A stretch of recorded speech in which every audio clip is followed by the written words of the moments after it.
From DailyForex, this is Chris taking a look at the Bitcoin market.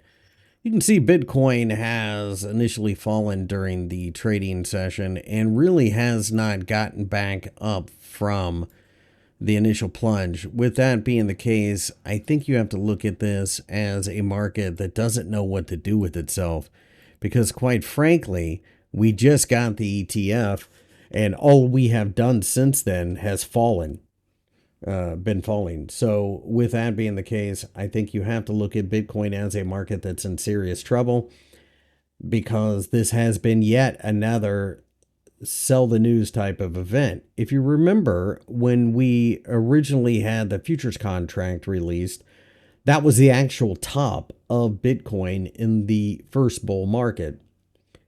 It looks like we're seeing the same thing play out in real time, although I don't necessarily think that Bitcoin is about to lose 80% of its value like it did back then. However, you have to keep in mind that now that there is a spot Bitcoin ETF, institutions can short this market much easier than they used to be able to, and a lot of people are going to be doing that. The reality is Bitcoin isn't used for anything.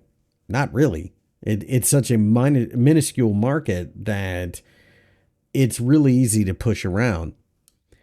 Day-to-day use case of Bitcoin has yet to be realized, and now that institutions have their hands on it in an easily accessible manner, Bitcoin needs to either put up or shut up. The next year is going to be very important for Bitcoin. As things stand right now, from a technical analysis standpoint, the $35,000 level needs to hold. The last couple of candlesticks have been very convincing to the downside, but I wouldn't necessarily be a seller yet.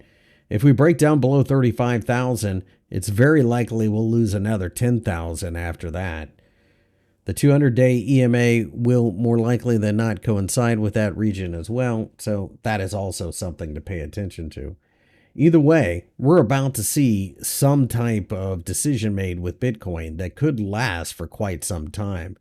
Recapturing the 42,000 level would be extraordinarily bullish, but right now things don't look good.